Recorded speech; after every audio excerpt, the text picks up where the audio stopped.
세계 500위 기업에 대해서 자산 가치를 살펴보았습니다. 그 자산 가치의 90%는 특허, 상표, 디자인과 같은 무형 자산이 차지하고 있습니다. 이에 따라 지식재산권의 전문가인 변리사의 역할도 점점 중요해지고 있습니다. 안녕하세요. 현재 김현장 법률사무소에서 변리사로 근무하고 있는 정현태입니다. 2007년 변리사 시험에 합격해서 14년째 변리사로 근무하고 있습니다. 변리사라는 직업에 대해 생소하신 분들이 많을 것 같아요. 가장 흔히 듣는 질문은 변호사랑 변리사랑 어떻게 다른가? 변호사는 소송이 있을 때 법원에서 여러분을 대신해서 업무를 처리해주는 직업이죠. 변리사란 간단히 말하면 지식재산권에 관하여 여러분을 대신하여 업무를 처리해주는 직업입니다.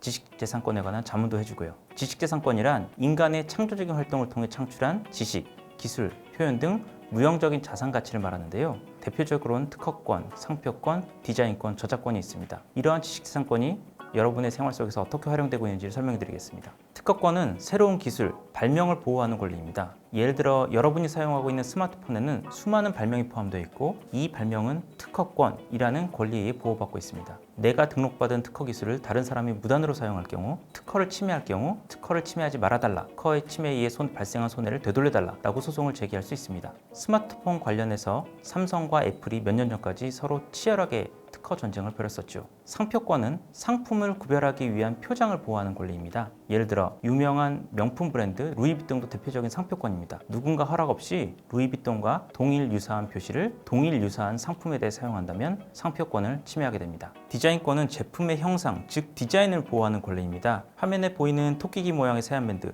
형상이 특이하죠?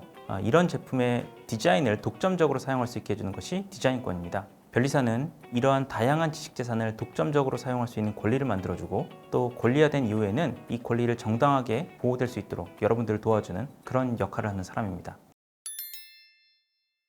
새로운 기술을 가장 먼저 접하면서 세상이 변해가는 트렌드를 읽을 수 있다는 것이라고 생각합니다. 특허권의 획득과 활용에 기여할 수 있다는 점에서 성취감도 느낄 수 있습니다. 비교적 안정적인 수입과 긴 직업 수명도 장점이라고 할 수 있습니다.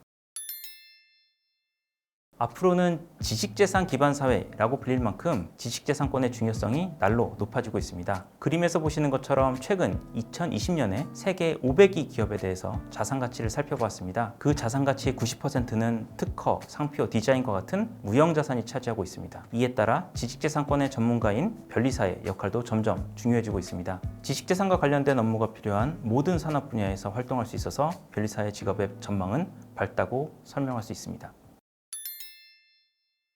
변리사가 되기 위해선 변리사 시험에 합격해야 합니다. 대학 재학 중에 시험을 준비하는 경우가 많은데요. 뿐만 아니라 일반 직장에 다니다가 변리사 시험에 도전하는 경우도 있습니다. 변리사의 대부분은 전자, 기계, 화학 등 이공계 전공자가 많습니다. 변리사가 취급하는 주요 분야 여러 가지가 있다고 말씀드렸는데요. 특허, 상표, 디자인 등이 있습니다. 이 중에서 특허를 처리하는 변리사의 비중이 가장 많습니다. 특허는 발명과 관련된 것이고 특허 업무를 수행하기 위해서는 기술적인 지식이 필요하기 때문에 이공계 출신의 변리사가 많은 것입니다.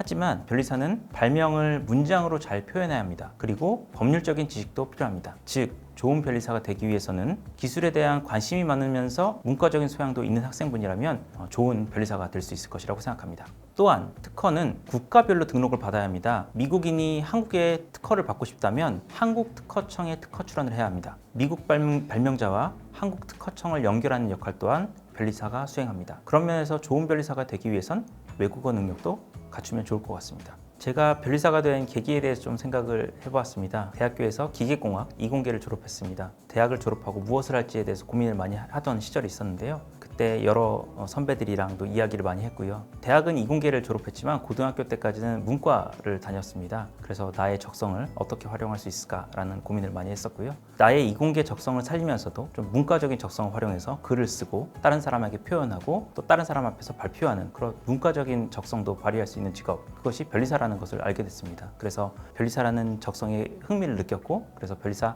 시험에 도전하게 됐습니다. 변리사 시험을 준비하는 데는 대략 2년 정도 걸린 것 같아요. 여러분들도 만약에 기술에 관심이 많으시고 또 내가 좀 문과적인 적성도 있다, 글 쓰는 것도 좋아한다 라고 하시는 분들은 변리사에 도전해 보셔도 좋을 것 같습니다.